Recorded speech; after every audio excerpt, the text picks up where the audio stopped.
বিয়ের প্রথম রাতেই আমার ছেলের ঘর থেকে চিৎকার শোনা যায়। সকাল হলেই কনে ডিভোর্স দিয়ে দেয়া এবং বলে আপনার ছেলের ডাক্তারি পরীক্ষা করান। আমি আমার ছেলেকে 3 বার বিয়ে দিয়েছি এবং এই একই ঘটনা 3 বারই ঘটেছে। চতুর্থবারের মতো আমি নিজেই আমার ছেলের ঘরে কনে সেজে বসেছিলাম। 10 মিনিট পরে যা ঘটেছিল তা আমার আত্মাকে নাড়া দিয়েছিল। কারণ আমার ছেলের আজ দ্বিতীয় বিয়ে। তার প্রথম বিয়েতে কি হয়েছিল আমি তা ভুলে যেতে চেয়েছিলাম, কারণ সেটি একটি খুব অদ্ভুত ঘটনা ছিল। আজ তার দ্বিতীয় বিয়ে, আমি নিশ্চিত ছিলাম যে নতুন বউ আমার ছেলের যত্ন নেবে। আমার ছেলে অনেক টাকা উপার্জন করেছিল। সে খুব ভালো এবং সুন্দর দেখতে ছিল। সে এই পরিবারের একমাত্র উত্তরাধিকারী ছিল, তাই সবাই তাকে ভালোবাসত। সেই জন্য এই বিশ্বাসটা কারোর অদ্ভুত মনে হয়নি। তার দ্বিতীয় বিয়ে এত তাড়াতাড়ি হতে চলেছে, সেই জন্য আমার হৃদয় ধরফর করছিল। রাত যত ঘনিয়ে আসছিল আমার হৃদয় ততই দ্রুত স্পন্দন করছিল এবং আমি খুব চিন্তিত হয়ে পড়ছিলাম। আমার মেয়েও এই বিষয়ে সবটা জানত, তাই সেও আমার মতোই চিন্তিত ছিল এবং বলেছিল যে যদি আজ এই ঘটনা আবার ঘটে তবে কি হবে। আমি বললাম, তুমি ভালো কিছু বলো। এমনিতেই চিন্তিত, এখন সব অতিথি এসেছেন। গতবার দেশে মহামারীর কারণে আমরা এত লোককে আমন্ত্রণ জানাতে পারিনি, তাই আত্মীয় স্বজন সবাই অনেক উৎসাহ নিয়ে এই বিয়েতে এসেছিলেন। সেই জন্য মানুষ আগের বিয়ে সম্পর্কে তেমন কিছু জানত না এবং কি হয়েছিল তাও জানত না, আর এটাও যে তাদের আবার বিয়ে কেন হচ্ছিল। আমার ছেলে এতে খুব খুশি ছিল। কোনো সমস্যা না, যেহেতু এই স্ত্রী তার প্রথম স্ত্রীর চেয়ে বেশি সুন্দরী ছিল এবং বয়সের দিক থেকেও ছোট ছিল, তাই সে সুখী হবে এটাই স্বাভাবিক। তখন শীতকাল ছিল, বেশিরভাগ অতিথি বাড়ির মধ্যে ছিলেন আর অনুষ্ঠান বাইরে চলছিল। নাচ গান চলছিল, লোকেরা একে অপরের সাথে মজা করছিল। আমি বৌদিকে বলেছিলাম যে অন্য শহর থেকে এসেছে এবং সে খুব ক্লান্ত। আমার মনে হয় আজ তাকে বরের ঘরে পাঠানো উচিত নয়। আমার বৌদি বলল, তোমার কি হয়েছে? তার সবে মাত্র বিয়ে হয়েছে, কেন তুমি তার প্রথম রাতটি নষ্ট করতে চাচ্ছ? আমি জানি যে বিয়ে করে সবাই ক্লান্ত হয়ে যায়, কিন্তু তার এখন অল্প বয়স। কফি খাওয়াও ও ঠিক হয়ে যাবে। তাছাড়া সকালে রিসেপশনও আছে। আমি বললাম, বেচারি অনেক ক্লান্ত হবে। আমার বৌদি বলল, আজকাল কেউ এত তাড়াতাড়ি ক্লান্ত হয় না। মেয়েরা বিয়ে করতে খুব পছন্দ করে। তাকে তোমার ছেলের ঘরে পাঠিয়ে দাও। এখন রাত 12টা হয়ে গেছে। সকালে উঠে রেডি হতে হবে। আমি জানি না কেন তুমি এত সময় নষ্ট করছ। সব আচার অনুষ্ঠান তো সম্পন্ন হয়েছে। নাচ গান করে সবাই ক্লান্ত। বেচারা কোনেও রুমে যেতে চায়। আমার বৌদি একটা ছোট্ট কথাকে অনেক বড় করে বলতে ভালোবাসত। সে ছিল আমার থেকে বড়, তাই আমি ভেবেছিলাম আমার তার সাথে পরামর্শ করা উচিত। সে আমাকে সব জিনিসগুলি গুছিয়ে বলেছিল এবং তারপরে সে নিজেই বলেছিল যে এখন কোণে ঘরে যাবে। তারপর কনেকে রুমে নিয়ে যাওয়া হলো। বাকি সবাইকে রুম থেকে বের করে কনের পাশে আমি কিছুক্ষণ বসলাম। বললাম, দেখো, তুমি তোমার পরিবারের সবচেয়ে বড় এবং তুমি খুব ধৈর্যশীল মেয়ে। এজন্যই তোমাকে ভালো লেগেছে। আমরা যখন বিয়ে করি তখন কিছু জিনিস থাকে যা আমরা পছন্দ করি না, কিন্তু তোমাকে একটু ধৈর্য ধরতে হবে। সে বলল, তুমি কি বলছো? আমি বুঝতে পারছি না। বললাম, আমার ছেলে যদি কিছু উল্টোপাল্টা বলে তাতে তুমি কান দিও না। যেন ঘরের ব্যাপার ঘরেই রেখো, সকালে আমাকে বলবে। আমি তোমার সমস্যার সমাধান করার চেষ্টা করব। আমার কথা শোনার পর সে কিছুটা নার্ভাস হয়ে গেল। আমি কি নিয়ে কথা বলছিলাম তা নিয়ে সে বুঝতে না পেরে কিছুটা নার্ভাস হয়ে গেল। তারপর সে বলল, ঠিক আছে, আমি আমার যথাসাধ্য চেষ্টা করব। এখন এই বাড়ির সম্মানও আমার সম্মান। আমি কনের ঘর থেকে বেরিয়ে এলাম। সবাই নিজের বিছানায় ঘুমাতে গেল। বাড়িতে অনেক নীরবতা ছিল, কারণ সবাই খুব ক্লান্ত ছিল, তাই ঘুমিয়েছিল। শীতের রাতগুলো এমনিতেই অনেক শান্ত হয়, কিন্তু আমি ঘুমাতে পারিনি। অবশেষে ঘুমাতে গেলাম, কিন্তু আমার চোখে ঘুম ছিল না, আর আমার চোখ বারবার ঘড়ির দিকে যাচ্ছিল আর ভাবছিলাম যত তাড়াতাড়ি হোক যেন সব ঠিক হয়ে যায়, তবে আমার দুশ্চিন্তা শেষ হয়ে যাবে। কিন্তু রাত 2:30 বাজার সাথে সাথে আমি একটি প্রচণ্ড চিৎকার শুনতে পাই এবং তারপরেই আমি বুঝতে পারি যে এখন কি ঘটতে চলেছে। এরপরে বারবার চিৎকার শুরু হয়েছিল। এটি একটি মেয়ের চিৎকারের শব্দ ছিল। এবং আমি জানতাম সেই মেয়েটি কে হতে পারে। সমস্ত অতিথি ধীরে ধীরে ঘুম থেকে উঠে পড়ে। হঠাৎ আমার ছেলের ঘরের দরজা খুলল এবং আমার পুত্রবধূ পাগলের মতো চিৎকার করে বেরিয়ে গেল। এমনকি সে বুঝতেও পারেনি যে তার কাছে কোনো ওড়না নেই। সে সেই পোশাকে দৌড়ে বেরিয়ে এসেছিল এবং বাড়ি থেকে পালিয়ে যেতে চেয়েছিল। তখন কিছু মহিলা তাকে ধরে আর জিজ্ঞাসা করে যে তার সাথে কি হয়েছে এবং সবাই তাকে সামলাতে শুরু করে। কিন্তু সে অজ্ঞান হয়ে যায়। যখন সে অজ্ঞান হয়ে যায় তখন তার উপর জল ছিটানো হয়। কিন্তু আমার পুত্রবধূর মুখে জল ছিটিয়ে দেওয়ার পরেও তার জ্ঞান ফেরে না। তার পুরো শরীর ঠান্ডা হয়ে গিয়েছিল। তাকে তৎক্ষণাৎ হাসপাতালে নিয়ে যাওয়া হয়েছিল। আমি তাকে হাসপাতালে নিতে চাইনি, কারণ এটি নিয়ে আবারও সমালোচনা হবে। কিন্তু অন্য কোনো বিকল্প ছিল না। বেচারা মেয়েটির কোনোভাবেই জ্ঞান ফিরছিল না। তার বাবা মাকেও খবর দেয়া হয়েছিল। তারাও একে অপরের কানে কথা বলতে শুরু করেছিল। না জানি আমাদের মেয়ের কি হয়েছে। তার সাথে কি আচরণ করা হয়েছে তা আল্লাহই ভালো জানেন। তারা সবাই অদ্ভুত চোখে আমার দিকে তাকিয়েছিল। আর আমি চিন্তিত হয়ে হাসপাতালে ঘুরে বেড়াচ্ছিলাম। আমি বাড়িতে ফিরে আমার ছেলেকে জিজ্ঞাসা করতে চেয়েছিলাম যে সে এখন কি করছে। কিন্তু সে ঘরে ছিল না, তার ফোনটিও বন্ধ। ঘরের অবস্থা একেবারে স্বাভাবিক ছিল। কিছু ভেঙে ও যায়নি বা এমন কিছু দেখে মনেও হচ্ছে না যে সে তার স্ত্রীর উপর হাত তুলেছে। সম্ভবত আমার ছেলে রাকিব মানুষের প্রশ্ন এড়াতে কোথাও চলে গিয়েছিল। এই মুহূর্তে আমি আমার পুত্রবধূকে নিয়ে চিন্তিত ছিলাম। আমি হাসপাতালে ফিরে যাই। 2-3 ঘণ্টার মধ্যে হাসপাতালের লোকেরা তাকে ছেড়ে দিয়েছিল। আমার পুত্রবধূ আমাদের বাড়িতে আসতে চায়নি। আমি খুব নার্ভাস ছিলাম। কিন্তু তার মা আমার পুত্রবধূকে বুঝিয়েছিলেন যে তোমার শ্বশুর বাড়ি চলে যাও, নইলে আমি মানুষকে কি জবাব দেব। মানুষ বিভিন্ন জিনিস জিজ্ঞাসা করবে। আমিও আমার পুত্রবধূকে বুঝিয়েছিলাম যে সকালে এখনো আচার অনুষ্ঠান আছে। সেগুলি শেষ করে মায়ের বাড়িতে চলে যেও। আমি তোমাকে আটকাব না। সে এই কথা শুনে ভীষণ রেগে যায় আর বলে জ্বলে যাক তোমার অনুষ্ঠান। আমি তোমার বাড়িতে এক মুহূর্তের জন্য থাকব না। আমি আমার বাড়িতে যাব এবং আমাকে আজ কোনো সমাজ বা আইন কেউই আটকাতে পারবে না। আমি একজন শিক্ষিত মেয়ে এবং আমার নিজের মতো করে জীবনযাপন করার অধিকার আমার আছে। আমি তোমার ছেলের সাথে এক মুহূর্তের জন্য থাকতে চাই না। আমার পুত্রবধূ তার রায় দিয়েছে। আমি চোখের জল নিয়ে তার দিকে তাকিয়েছিলাম। আমার প্রথম পুত্রবধূর ক্ষেত্রেও এই একই ঘটনা ঘটেছিল।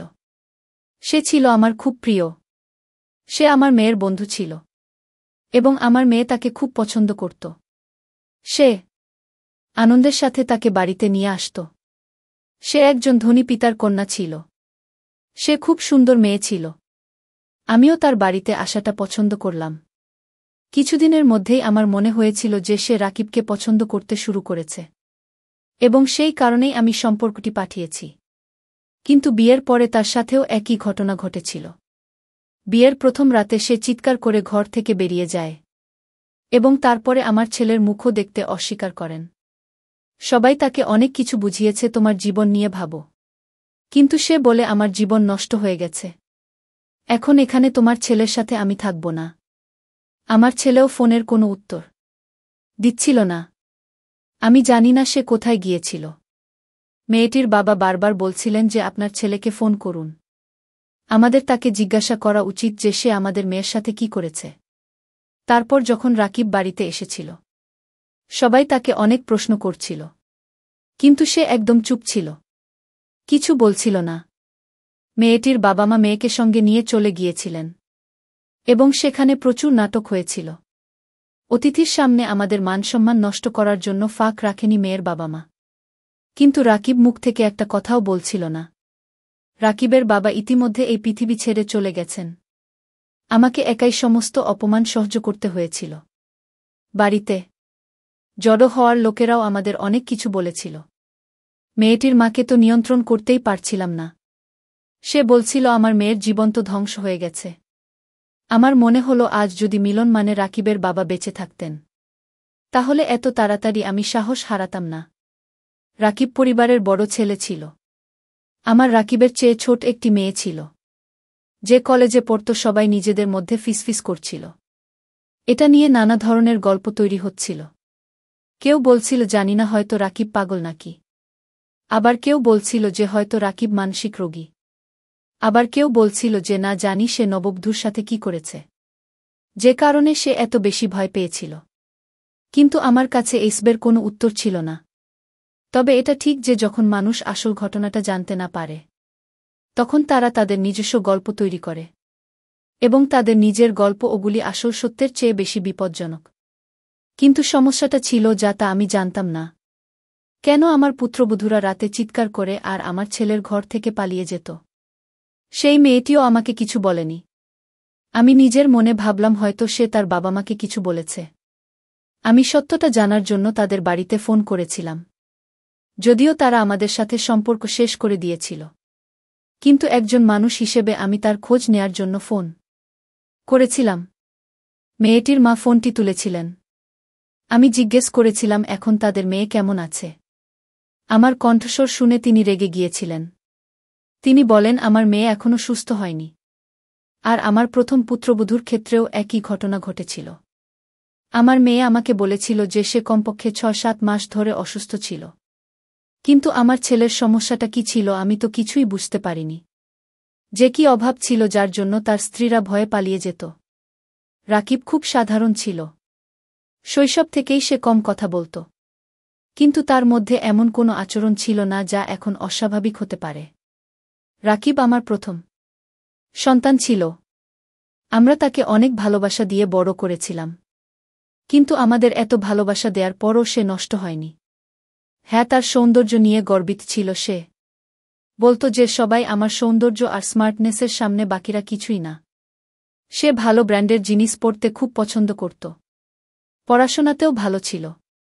সময়মতো চাকরিও পেয়েছিল। তার বোনের জন্য ও সে একজন দায়িত্বশীল ভাই ছিল। সে তার বোন সীমাকে কলেজে নিয়ে যেত এবং তাকে ফিরিয়ে আনত। আর আমাকে বাড়ির খরচের জন্য অর্থ দিত। কখনো আমার সাথে উচ্চস্বরের কথাও বলত না। তার সেরকম কোনো বন্ধু ছিল না যার সঙ্গে পড়ে সে নেশা করত। তার খুব অল্প বন্ধু ছিল। তার যে সবচেয়ে ভালো বন্ধু ছিল সে বিদেশে থাকত। কখনো তার সাথে ফোনে কথা বলত, কখনো সে আমার সাথেও তার বন্ধুর কথা বলাত। সে আমাকে বলত মা আমরা সীমাকে এই ছেলের সাথে বিয়ে দিয়ে দিই। সে খুব ভালো ছেলে, সবকিছু মিলিয়ে সব স্বাভাবিক ছিল। কিন্তু দুবার যা ঘটেছিল তা মোটেও স্বাভাবিক ছিল না। আমি জানি না আমার ছেলের মধ্যে কি অভাব ছিল। সে তার স্ত্রীদের সাথে কি করত যে তারা পালিয়ে যেত। দিনটা ধীরে ধীরে কাটতে লাগল। রাকিব খানিকটা স্বাভাবিক হয়ে গিয়েছিল। এখন সে বাড়িতে একটু কথা বলছিল। এবার আমি ভেবেছিলাম যে আমার রাকিবকে তৃতীয়বার বিয়ে দেব, এবং এমন একটি মেয়ের সাথে বিয়ে দেব যে আমাকে বলবে যে রাকিব ফুলশয্যার মতো একটি রাতে ঘরে কি করে, যা কনেকে পালিয়ে যেতে বাধ্য করে। রাকিব তার অন্য 2 স্ত্রীর থেকে তালাক নিয়েছিলেন। আমিও চেয়েছিলাম এই পুত্রবধূটি অন্তত আমার বাড়িতে থাকুক এবং এখান থেকে পালিয়ে না যাক।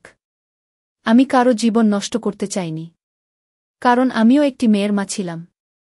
এবং আমি খুব ভালো করেই জানতাম যে বিবাহ বিচ্ছেদের দাগ একটি মেয়ের জন্য কতটা লজ্জাজনক হতে পারে। অনেক চিন্তা ভাবনার পর আমি এই সিদ্ধান্ত নিলাম যে আমি রাকিবকে এমন একজন বিবাহিতা মহিলার সাথে বিয়ে দেব, যিনি ইতিমধ্যে বিবাহিত এবং তালাকপ্রাপ্ত বা বিধবা।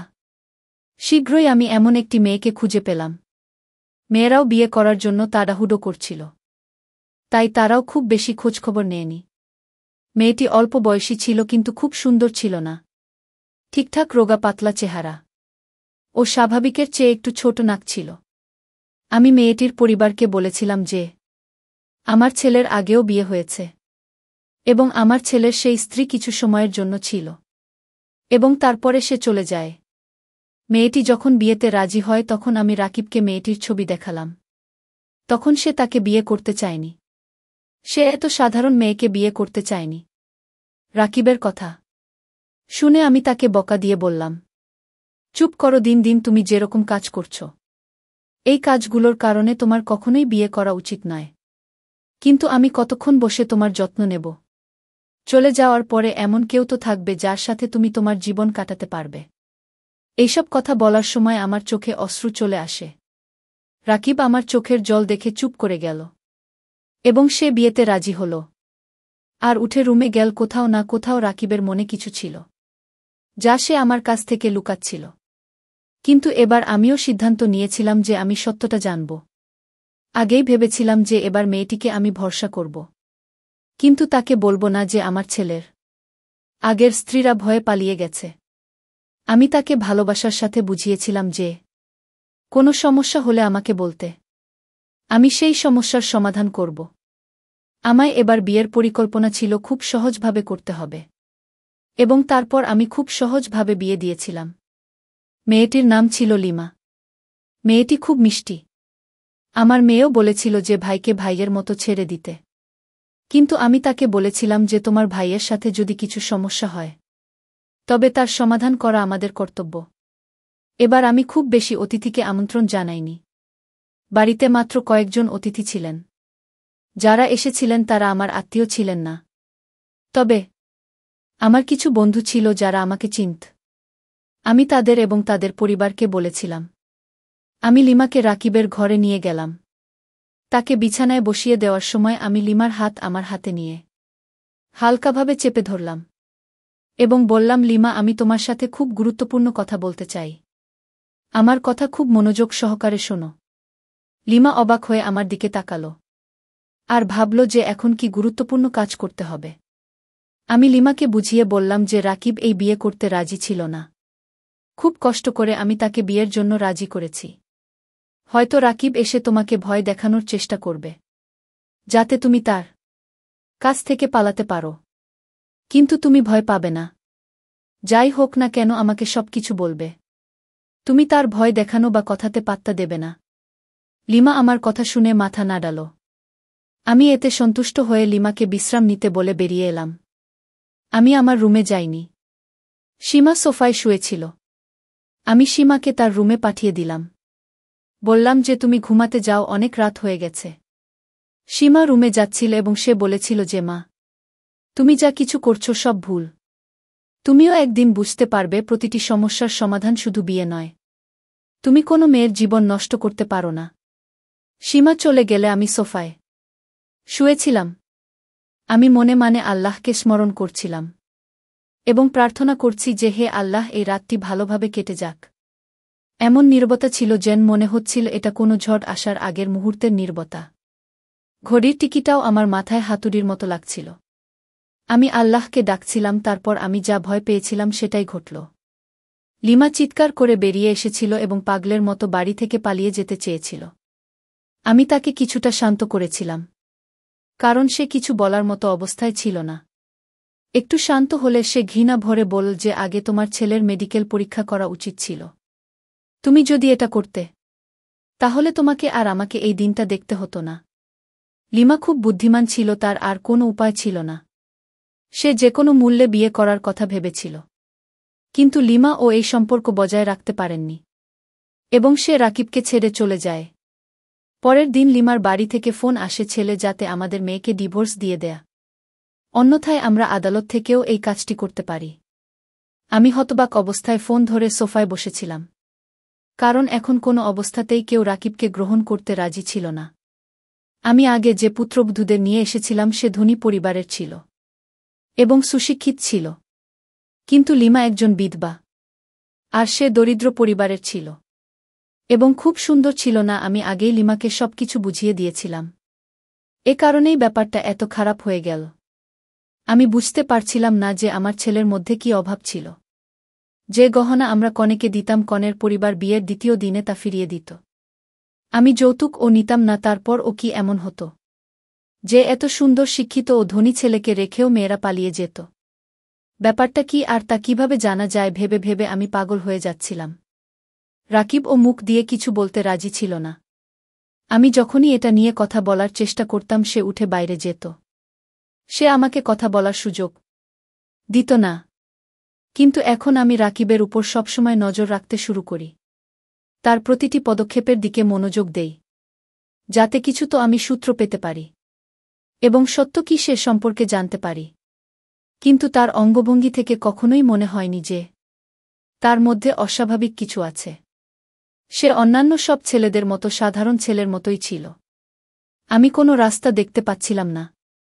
একদিন বিরক্ত হয়ে আমি রাকিবের বন্ধুকে ফোন করলাম এবং বিদেশে থাকা ওই বন্ধুকে আমি জিজ্ঞেস করলাম, তুমি রাকিবের একমাত্র বন্ধু যার সাথে রাকিব তার সমস্ত মনের কথা বলে, আমাকে রাকিব সম্পর্কে কিছু বলো।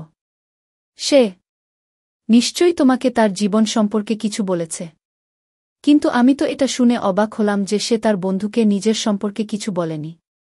আর এটাই আমার কাছে খুব অদ্ভুত লাগছিল। সে কি তার বন্ধুকে বলেনি যে 3 বার বিয়ে করেছে এবং তার 3 স্ত্রী তাকে ছেড়ে চলে গেছে? সে তার বন্ধুকে এই কথা জানায়নি যে তার সবচেয়ে ভালো বন্ধু ছিল। এটি আমার কাছে যথেষ্ট অদ্ভুত মনে হয়েছিল। তবে সম্ভবত সে বলেনি কারণ লজ্জিত হতে চাননি যে বিয়ের রাতে তার স্ত্রী পালিয়ে যায়। সেটাও 3 স্ত্রী। ধীরে ধীরে আরও 6 মাস পার হয়ে গেল। বাড়িতে সবকিছু স্বাভাবিক ছিল, কিন্তু আমি রাকিবকে নিয়ে খুব বিচলিত ছিলাম। বিয়ের প্রথম রাতেই কনে পালিয়ে যায় কী কারণে? আমি আবার রাকিবের বিয়ের কথা ভেবেছিলাম এবং এবার আমি জানার সিদ্ধান্ত নিয়েছিলাম। এবার আমি মেয়েটিকে সবকিছু বলেছি, কিছু গোপন করিনি এবং এমন একজনকেও নিয়ে এসেছিলাম যার বিয়ের খুব প্রয়োজন ছিল, কারণ এরা খুব দরিদ্র ছিল এবং তার বাড়িতে 2টি ছোট ভাই ছিল। আমি মেয়েটিকে রাজি করিয়েছিলাম, মেয়েটির বাবা মাও রাজি হয়েছিলেন। আমি বলেছিলাম, আজ থেকে তোমার ভাইদের পড়াশোনার খরচ আমার। কিন্তু আমি মেয়েটির বাবা মাকে বিয়ের আগের এই কথা বলিনি, শুধু মেয়েটিকে বলেছিলাম। মেয়েটি কিছুটা নার্ভাস ছিল, কারণ আমি বিয়ের আগে থেকে মেয়েটিকে সবকিছু বুঝিয়েছিলাম। প্রথমে সে খুব ভয় পেয়েছিল, তারপর নিজেকে সামলে নিয়ে বলেছিল যে যাই ঘটুক না কেন আমি এই বিয়ের জন্য প্রস্তুত। আমার ছোট্ট আত্মত্যাগ আমার ভাইদের জীবন তৈরি করবে, সুতরাং এতে কি ভুল আছে? যা কিছু ঘটুক আমি তা সহ্য করব। মেয়েটির নাম ছিল রুমানা। যদিও সে দরিদ্র পরিবার থেকে এসেছে, তবুও খুব সংসারী এবং বুদ্ধিমতী ছিল। আমার মন খুশি যে রুমানা যদি আমার পুত্রবধূ হয়ে বাড়িতে থাকে, তবে এটি আমার জন্য অনেক সৌভাগ্যের বিষয় হবে।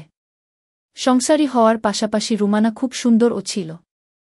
আর এবারের বিয়েটা হয়েছে মসজিদে।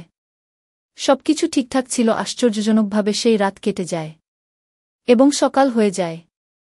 হওয়ার সাথে সাথে আমি ঘরের দরজায় কড়া নাড়লাম, কিন্তু কেউ দরজা খুলল না। আমি খুব চিন্তিত হয়ে গেলাম।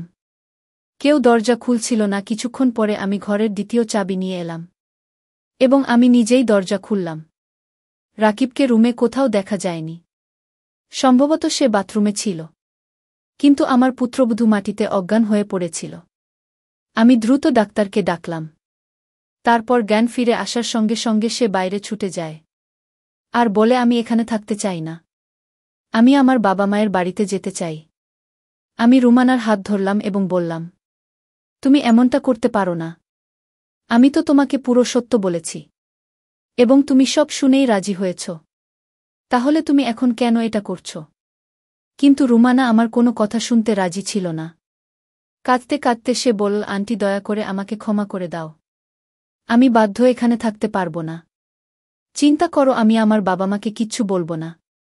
আমি সবকিছু সামলে নেব, শুধু আমাকে এই বাড়িতে থাকতে বলবেন না। কিন্তু রুমানা, ঠিক কি হয়েছে আমাকে বলো। আমি সত্যতাটা জানতে চাই। রুমানা বলল, তুমি আমাকে প্রতিশ্রুতি দিয়েছিলে যে তুমি আমাকে রাকিব সম্পর্কে কিছু বলতে চাইবে না। আমি যদি রাকিবের কথা বলি তবে সে আমাকে মেরে ফেলবে। আমি আমার জীবন নিয়ে চিন্তা করি না, কিন্তু রাকিব আমার ভাইদেরও ছেড়ে দেবে না। দয়া করে আমাকে যেতে দিন। তার চোখে এমন সহানুভূতিশীল অভিব্যক্তি ছিল যে আমি তাকে থামাতে পারিনি। রুমানা চলে গেছে আর আমি অপেক্ষা করছিলাম। হয়তো অল্প সময়ের মধ্যে রুমানার বাবা মায়ের কাছ থেকে ফোন আসবে। কিন্তু এরকম কিছুই ঘটেনি। হয়তো রুমানা তার বাবা মাকে কিছু বলেনি। রাকিবের তৃতীয় স্ত্রী পরদিন ডিভোর্স দাবি করেছিল, কিন্তু আমি বুঝতে পারছি না যে রুমানা এমন কিছু করেনি। এর অর্থ রুমানা কেবল আমার ছেলের স্ত্রী ছিল। আমি রাকিবের চেকআপ করাতে চেয়েছিলাম, কিন্তু রাকিব কখনোই এটি করতে দেয়নি। তাই একদিন আমি রাকিবকে ঘুমের ওষুধ মিশিয়ে দিলাম। অরবিন্দ গভীর ঘুমে যাওয়ার সাথে সাথে আমি ডাক্তারকে ফোন করলাম। ডাক্তার রাকিবের কিছু নমুনা নিয়ে বললেন যে রিপোর্ট আসার সাথে সাথে আমি আপনাকে বলব। ডাক্তার চলে গেলেন এবং তারপর আমি অধীর আগ্রহে রাকিবের রিপোর্টের জন্য অপেক্ষা করলাম। পরের দিন ডাক্তার আমাকে ফোন করলেন এবং তিনি বলেছিলেন যে রাকিব সম্পূর্ণ স্বাভাবিক এবং তার সমস্ত রিপোর্ট স্বাভাবিক এসেছে। আমি ভাবলাম রাকিব যদি স্বাভাবিক থাকে তাহলে বিয়ের প্রথম রাতেই তার স্ত্রীরা পালিয়ে যায় কেন? রুমানার বাবা মা আমাকে অনেক শ্রদ্ধা করতেন। হয়তো তারা সত্যতা জানতেন না। তারা ভেবেছিলেন আমি তাদের মেয়েকে বাড়িতে নিয়ে যেতে এসেছি। আমাকে দেখে রুমানা ভয় পেয়ে গেল। সে আমার পাশে অল্প সময় বসেছিল এবং ঘরের ভিতরে চলে যায়। আমাকে দেখে রুমানা বলল, আন্টি, আমি তোমাকে আগেই বলেছিলাম যে আমি তোমার বাড়িতে থাকতে পারব না। তাহলে তুমি আমাকে নিতে এসেছ কেন? আমি রুমানাকে খুব ভালোবেসে আমার পাশে বসালাম এবং তার সামনে হাত জোর করে বললাম, তুমি এখন আমার আশার শেষ আলো। ছেলের কি অভাব আছে তা কেবল তুমিই বলতে পারো। একজন অসহায় মা হাত জোর করে তোমার কাছে ভিক্ষা চাইছে। দয়া করে অস্বীকার করো না। আমার চোখে জল দেখে রুমানা আমার হাত ধরে বলল, আন্টি, আমি অসহায়, দয়া করে আমার সামনে হাত জোর করবেন না। রুমানা যখন কোনোভাবেই সত্য বলতে রাজি হয়নি, তখন আমি রুমানাকে বললাম, ঠিক আছে, তোমাকে কিছু বলতে হবে না। আমি নিজের চোখেই দেখব। কিন্তু তুমি তো আমাকে সাহায্য করতে পারো, তাই না? তুমি আজ রাতের জন্য আবার আমার ছেলের ঘরে থাকো। আমি নিজের চোখে পুরো সত্যতাটা দেখব। প্রথমে রুমানা ভয় পেয়েছিল, কিন্তু আমি অনেক কিছু বুঝিয়ে বললাম যে আমি তোমার সাথে থাকব। কিছু হবে না। সে রাজি হয়ে গেল। আমি রুমানাকে আমাদের বাড়িতে নিয়ে এসেছি। আমি আবার রুমানাকে কোণে বানিয়ে রাকিবের ঘরে বসিয়ে দিলাম। আমি আগেই রাকিবকে ফোন করেছিলাম যে রুমানা বাড়ি এসেছে, তুমিও অফিস থেকে তাড়াতাড়ি চলে এসো। আজ আমি বাড়িতে থাকব না, তোমার খালার স্বাস্থ্য খারাপ। আমি সেখানে যাচ্ছি এবং সারারাত সেখানে থাকব। আমার কথা শোনার পর রাকিব শুধু হ্যাঁ বলে উত্তর দিল এবং ফোন কেটে আমি রাকিবের ঘরে লুকিয়েছিলাম এবং আজ আমি নিজের চোখে সবকিছু দেখতে চেয়েছিলাম। ঠিক তখনই দরজা খোলার শব্দ হল এবং রাকিব ঘরে প্রবেশ করল। সুসজ্জিত শাড়ি পরে বসে থাকা রুমানার দিকে এক নজর তাকিয়েছিল সে। তারপর কিছু না বলে বাথরুমে চলে গেল সুমন। এমনভাবে ভয়ে বসেছিল যেন সে এখনই উঠে পালিয়ে যাবে। আমিও নিঃশ্বাস বন্ধ করে পরিস্থিতির জন্য নিজেকে প্রস্তুত করছিলাম। হঠাৎ বাথরুম থেকে এক নারীর চিৎকারের আওয়াজ আসতে শুরু করে। আওয়াজ শোনার সঙ্গে সঙ্গে রুমানা বিছানা থেকে নেমে এসে দাঁড়াল। রাকিব তো বাথরুমের ভিতরে ঢুকল, তাহলে কোথায় থেকে এলো এই মহিলার আওয়াজ? তারপর রাকিব বেরিয়ে এলো এবং রাকিবকে দেখে আমি অজ্ঞান হয়ে গেলাম। সে খুব অদ্ভুত রকমের মেকআপ করেছিল আর সে মেয়েদের পোশাক পরেছিল। তার চোখ লাল বর্ণের মতো হয়েছিল। আওয়াজটা ঠিক একটা মেয়ের মতো আসছিল। রাকিব বলছিল, আমি বারণ করেছিলাম, আমার জীবনে ফিরে এসো না। তুমি আমার কথা শোনোনি। এখন তুমি তোমার মৃত্যুর জন্য নিজেই দায়ী থাকবে। তুমি তোমার মৃত্যুর কারণ হবে। রাকিব খুব ভয়ানক হাসি নিয়ে রুমানার দিকে গেল। রুমানা চিৎকার করে আমার কাছে এসেছিল। আমিও বেরিয়ে এসে রাকিবকে থামানোর চেষ্টা করছিলাম। আমি রাকিবকে বললাম, রাকিব, কি হয়েছে? তুমি কেন এমন করছো? রাকিব আমাকে জোরে ধাক্কা দিয়েছিল আর বলছিল, কে? রাকিব, নীলিমা আমার নাম। রাকিব আবার আমার কাছে আসার আগে আমি ওই ঘর থেকে বেরিয়ে এসে বাইরে বন্ধ করে দিলাম। আমি বাইরে থেকেও রাকিবের ভয়ানক হাসি শুনতে পাচ্ছিলাম। আমি রুমানাকে বুকে চেপে ধরলাম, যদিও আমি নিজেই খুব অবাক এবং ভীত ছিলাম। রুমানা বলল, আন্টি, আমি মরতে চাই না। রাকিব আমাকে বাঁচিয়ে রাখবে না। সে বলেছিল যে আমি যদি কাউকে কিছু বলি তবে সে আমাকে এবং আমার ভাইদের মেরে ফেলবে। আমাকে এবং আমার ভাইদেরকে বাঁচাবে কে এখন, আন্টি? আমি বললাম, কিছুই হবে না রুমানা, শান্ত হও। আমি সবকিছু সামলে নেব। প্রথমে আমার মাথা একটুও কাজ করছিল না। তারপর আমার মাথায় প্রথম যে চিন্তাটা এলো তা হলো হয়তো রাকিবের কিছু ভূতের ছায়া আছে। আমি রুমানাকে আমার ঘরে ঘুম পাড়িয়ে দিলাম। সকালে আমি প্রথম যে জিনিসটি করেছিলাম তা হলো আমার পারিবারিক ডাক্তার ৮টার দিকে আমাদের বাসায় আসেন। আমি তাকে সবকিছু বুঝিয়ে বললাম। একই সঙ্গে আমি ডাক্তারকে বলেছিলাম যে আমার মনে হয় রাকিবের উপর কোনো ভূতের ছায়া আছে। আমার কথা শোনার পর ডাক্তার বললেন, আমার মনে হয় এটা ভূতের ছায়া নয়, বরং রাকিব মস্তিষ্কের রোগী। তার ডিমেনশিয়া অ্যাটাক হয়েছে। এই ধরনের রোগীরা একটি সিনেমা বা গল্পের মধ্যে চলে যায় এবং সেই চরিত্রের মধ্যে নিজেকে নিমজ্জিত করে। টেনশন নেবেন না, এই রোগের চিকিৎসা হল প্রিয়জনের ভালোবাসার সঙ্গ এবং কিছু ওষুধ, যার মাধ্যমে রোগী সুস্থ হয়ে ওঠে। এতে কিছুটা সময় লাগে, কিন্তু রোগী পুরোপুরি সুস্থ হয়ে ওঠে। নববধূকে দেখে রাকিবের মধ্যে পাগলামি ভাব জেগে ওঠে। কেন এইরকম হয় তার সূত্র একবার আমরা ঘর থেকে পেয়ে গেলে আমরা তার চিকিৎসা ভালোভাবে করতে সক্ষম হব। ডাক্তার আমাকে সান্ত্বনা দিলেন এবং চলে গেলেন। রুমানা ঘুম থেকে জেগে উঠেছিল এবং রাতের থেকে কিছুটা স্বাভাবিক দেখাচ্ছিল। আমি তাকে সকালে নাস্তা দিলাম। সকালের নাস্তা করার সময় রুমানা বলল, আমার মনে হয় এখন বাড়ি যাওয়া উচিত। ভালোবেসে রুমানার মাথা স্পর্শ করে বললাম, রুমানা, প্রথমে তুমি আমাকে আন্টি বলা বন্ধ করো, তারপর আমাকে আম্মা বলে ডাকো, আর দ্বিতীয়ত এটা এখন তোমার বাড়ি। রুমানা বলল, নিজের চোখে সবকিছু দেখার পরেও আপনি কিভাবে এইসব করতে পারেন?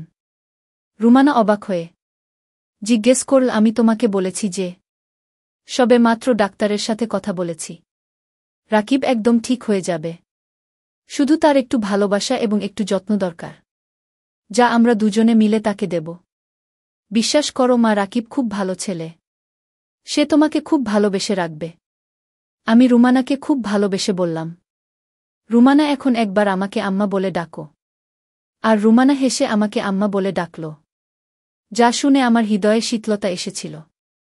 আমি আশার আলো দেখেছিলাম যে আমার ছেলে সুস্থ হয়ে উঠবে। রাত 10টা নাগাদ রাকিবের দরজায় কড়া নাড়তে শুরু করে। আমি হাত দিয়ে দরজা খুললাম।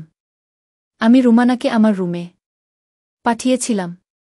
রাকিব ভালোভাবে দাঁড়িয়েছিল। আমাকে দেখে সে রেগে গিয়ে বলল, মা, আমার দরজা বাইরে থেকে কেন বন্ধ করেছেন? আমি অফিসে যেতে দেরি করছি। সে খুব স্বাভাবিকভাবে কথা বলছিল। আমি বললাম, জানি না বেটা কে দরজা বন্ধ করেছে। আচ্ছা চলো সকালে নাস্তা করি। আমি রাকিবের সামনে কিছু প্রকাশ করতে চাইনি। রাকিব সকালে নাস্তা করে অফিসের দিকে রওনা দিল। রাকিব অফিসের জন্য বের হওয়ার সাথে সাথে আমি প্রথমে রাকিবের রুমে গিয়ে খুঁজতে লাগলাম। আমাকে খুব বেশি পরিশ্রম করতে হয়নি। আমি সামনের বিছানায় কিছু বই দেখেছি। সুমনও এখন আমার কাছে এসেছে। সমস্ত বই একই ছিল। সমস্ত বইয়ে কেবল একটি উপন্যাস ছিল, যেখানে নীলিমা নামে একটি মেয়ে ছিল।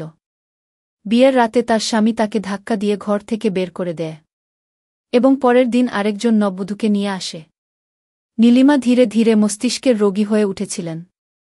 কনেকে দেখার সাথে সাথেই তার খিঁচুনি হতে শুরু করে। তারপর যখন সে কনেকে একটি বিয়েতে দেখতে পায়, তখন সে তাকে মারতে ছুটে যেত। নীলিমার শ্বশুরবাড়ির লোকেরা তাকে পাগল ঘোষণা করে, তার বাবা মায়ের বাড়িতে পাঠিয়ে দেয়। রাকিব নিজেকে নীলিমার চরিত্রে নামিয়ে এনেছিলেন। আমি ডাক্তারকে ফোন করে সবকিছু বলেছিলাম। ডাক্তার বললেন, ধীরে ধীরে রাকিবকে ভালোবাসার সঙ্গে বোঝাতে হবে। তাকে নীলিমার চরিত্র থেকে সরিয়ে আনতে হবে। ধীরে ধীরে ডাক্তারের ওষুধ, রুমানা ও আমার কঠোর পরিশ্রমে রাকিব সেরে উঠতে শুরু করেন। রুমানা রাকিবের সামনে থাকত এবং কোনো মেকআপ করত না। রাকিবের আচরণে অনেক পরিবর্তন আসতে শুরু করেছিল। তার চোখে আমি রুমানার প্রতি ভালোবাসা দেখেছি। রুমানা যেখানেই যেত রাকিবের চোখ তাকে অনুসরণ করত। রাকিবের চিকিৎসার পর 3 মাস কেটে গেছে। রুমানা রাকিবকে কঠোর পরিশ্রম এবং নিষ্ঠার সাথে সমর্থন করেছিল। নিশ্চয়ই আমি কিছু ভালো কাজ করেছিলাম, যার জন্য আমি রুমানার মতো পুত্রবধূ পেয়েছি। তা নিয়ে আমি নিশ্চিত ছিলাম। রুমানা তখনও আমার রুমের সাথে ঘুমাত। কিন্তু আজ আমি ভাবলাম সবকিছু ঠিক করা উচিত। আমি রুমানাকে বলেছিলাম, রুমানা, আজ তোমাকে একটা পদক্ষেপ নিতে হবে, আর তারপরে তোমার জীবনে সুখ আসবে। রুমানা চিন্তিতভাবে আমার দিকে তাকাতে শুরু করল। তারপর আমি তাকে বুঝিয়ে দিলাম যে রুমানাকে আজ রাকিবের ঘরে কনের মতো বসতে হবে। রুমানা আমার কথা শুনে ভয় পেয়েছিল। তখন আমি বললাম, রুমানা, তোমার ভয়ের কিছু নেই। আমি দরজা খোলা রাখব। তোমাদের দুজনের মধ্যে সবকিছু ঠিক না হওয়া পর্যন্ত আমি দরজার বাইরে দাঁড়িয়ে থাকব। যদি তুমি কিছু ভুল খুঁজে পাও তবে সাথে সাথে চলে যেও। সেই রাতে রাকিব আসার আগেই আমি রুমানাকে কনের মতো সাজিয়েছি। রাকিবের বিছানাটাও খুব সুন্দরভাবে সাজানো হয়েছে। রাকিবের আসার জন্য অনেকটা সময় বাকি ছিল। আমি রুমানাকে বিছানায় সাজিয়ে বসিয়ে বাইরে চলে এলাম। খাবার খাওয়ার সময় রাকিবের চোখ এখানে সেখানে কিছু খুঁজছিল। আমি বুঝতে পারলাম রাকিব কাউকে খুঁজছে। কিন্তু আমি জানতাম না যে আমি কিছু বলার আগেই সীমা বলবে ভাইয়া। বৌদি তোমার সীমা তার কথা শেষ করার আগেই আমি তাকে চুপ করিয়ে দিলাম। আমি হেসে বললাম রাকিব তুমি আগে খাবার শেষ করো। তারপর তোমার রুমে যাও তুমি। তোমার প্রশ্নের উত্তর পাবে। রাতের খাবার খেয়ে রাকিব তার রুমে গেল। আমার হৃদয় জোরে ধড়ফড় করছিল। আমি জানি না যে এখন কি হতে যাচ্ছে। হে আল্লাহ, সবকিছু ঠিক আছে তো? আমি রাকিবকে অনুসরণ করলাম। আর গেটের কাছে থামলাম। এবং আমি কান দিয়ে শোনার চেষ্টা করলাম যে ভিতরে সবকিছু ঠিক আছে কিনা। আমি অনেকক্ষণ ধরে দাঁড়িয়েছিলাম। কিন্তু ভিতরে তখনও শান্তি ছিল। এবং অল্প সময়ের মধ্যে আমি প্রেমে ভেজা গলায় রুমানা এবং রাকিবের কথোপকথন শুনতে পাচ্ছিলাম। আমি হাসলাম এবং অনেক শান্তি বোধ করলাম। আল্লাহকে ধন্যবাদ জানালাম এবং আমার ঘরে এসে শান্তিতে শুয়ে পড়লাম। সকালে আমার চোখ খুলল। আমি তখন তাড়াতাড়ি উঠে রান্নাঘরের দিকে ছুটে গেলাম। দেখলাম রুমানা ইতিমধ্যে রান্নাঘরে উপস্থিত আছে। আমাকে দেখে সুমনের মুখে হাসি ফুটে উঠল। রুমানার কুঁচকে যাওয়া চোখ আর লাজুক হাসি শুধু বুঝতে পেরেছিলাম যে সবকিছু ঠিকঠাক আছে। রুমানা খানিকটা লজ্জা পেয়ে বলল, মা রাকিবের চা ও কফিটা আমি বানাচ্ছি। রুমানাকে কফি বানাতে দেখে আমি ঘরের ভেতরে ঢুকলাম। সোফায় বসলাম এবং চোখ বন্ধ করলাম। আজ আমার রাকিব এবং সুমনের জীবনে সুখ এসেছে। আজ থেকে আমি নিশ্চিন্তে থাকতে পারব। ধন্যবাদ বন্ধুরা সবাইকে।